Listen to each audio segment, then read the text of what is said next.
So the next recording I did, Autumn Moonlight, was actually inspired by where I live now. I live out in the Western Massachusetts. I'm right at the foot of the Berkshires, near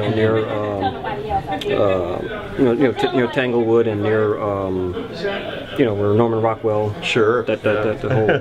So I'm like right at the foot. I'm right at the foothills of the Berkshires, and it's really gorgeous. My siblings always used to get on me because I always liked moving away from cities. When I was a Boy Scout when I was very young, and I loved the Boy Scouts. And when I first went camping, I fell in love with the woods. Mm-hmm. So I've always moved further and further out, and now I'm really out in the sticks. And I tell my wife it's just like being in summer camp every day. It's really nice. But you can see the stars are a lot brighter because there's no city lights, and the moon. It's just really gorgeous, and that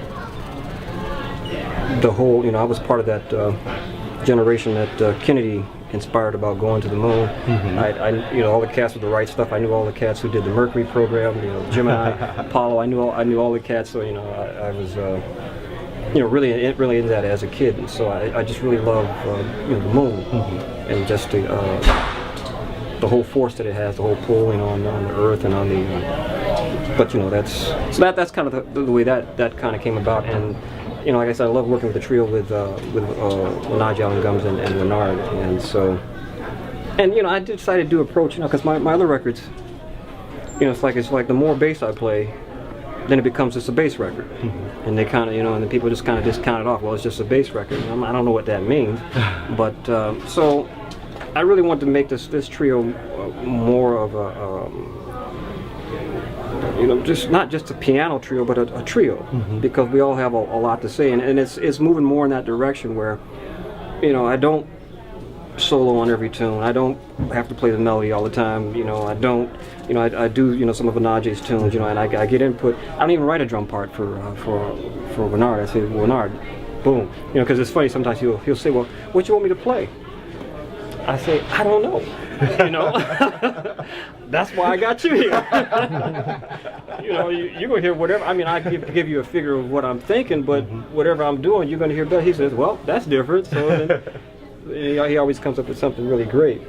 And so this is, it's a great trio. It's funny. We worked in D.C. This spring, or not D.C. outside of D.C. in Maryland at the Montpelier Cultural Arts Center. And after the concert, my wife comes up to me. She goes, this trio is really starting to move in a whole nother direction, and it's starting to really reach other levels. And that's the great thing about playing. And it's the unfortunate thing about today is that cats, and even especially younger people, don't have the opportunities that I had when I was younger. I mean, there were bands. McCoy had a band, Dexter Gordon, Woody Shaw. Art Blakey, cats had bands, that they could kind of, do tutelage, and really learn and make mm-hmm. mistakes. And then I was kind of also that Young Lions group that where, they were just putting cats out there who hadn't really worked a lot. It's like, okay, you sound like Lee Morgan, or you sound like Ray Brown, but okay, so what? Right. You haven't really, as they used to say, pay dues, and Bob Blakey said, make mistakes. They haven't gotten a chance to really to develop. But I mean, it's so the music is a little different now, so people don't get a chance to really to develop.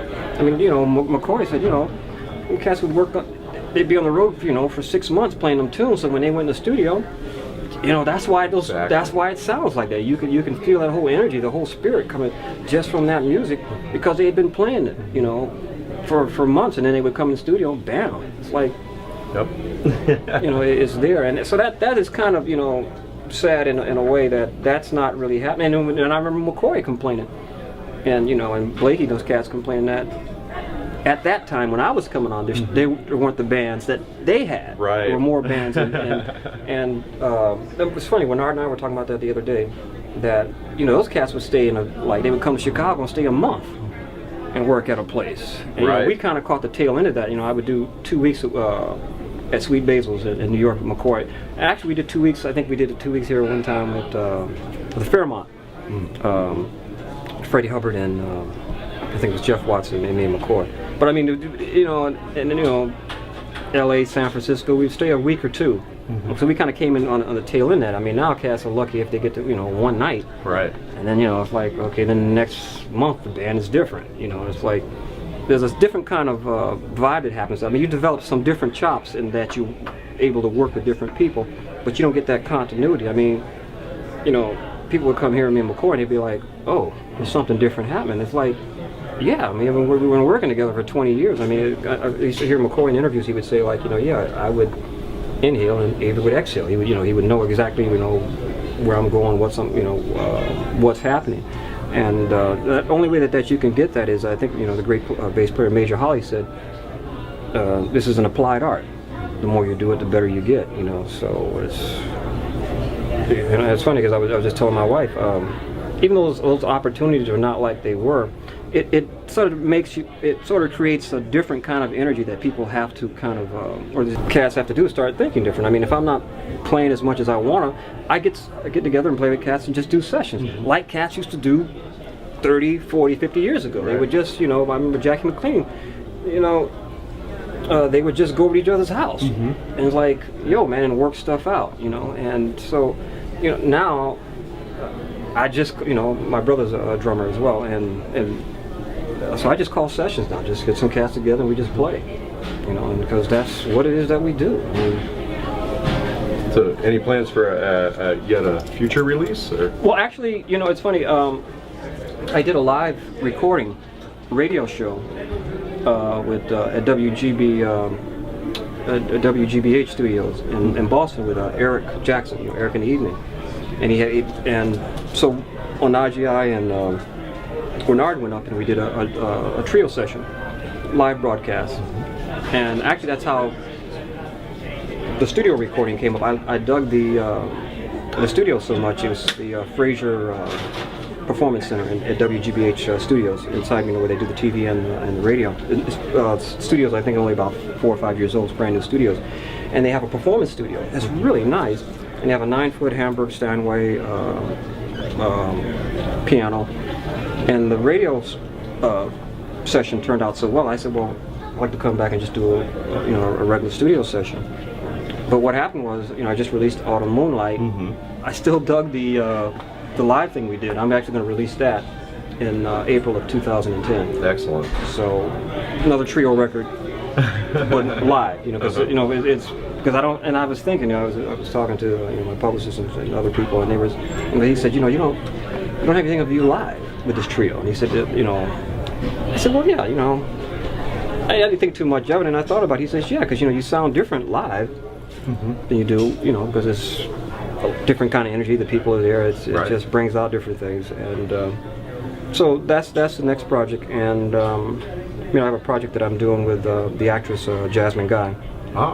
It's called Raising Cain, and I wrote the music for it. And it's a trio, but it's a different kind of trio. When people think of sometimes jazz trios, they think of piano, bass, and drums. I'd use bass, violin, and percussion, because people forget that some of the first improvisers in the so-called music we call jazz were violinists, New Orleans, because they could read and so they were actually. So sometimes people get into this whole thing, does violin belong in jazz? Yes, it was there at the beginning. So, and then I have John Blake on violin, who's one of the premier jazz violinists in the world, and John worked with McCoy, and so that's it's one project that I've been doing, and we're trying to get that more off the ground. And I've been writing larger pieces for symphonies. I did a project with Kevin Eubanks and Marvin Smitty Smith with the Springfield Symphony from Springfield, Massachusetts. I wrote it was a jazz concerto for a trio and orchestra. That sounds very interesting. So I've been doing projects like that, and plus the trio. I'm just trying to expand and keep things moving, because that's just the way my brain works as well. I just like to. I wouldn't call it bored. I don't like that word.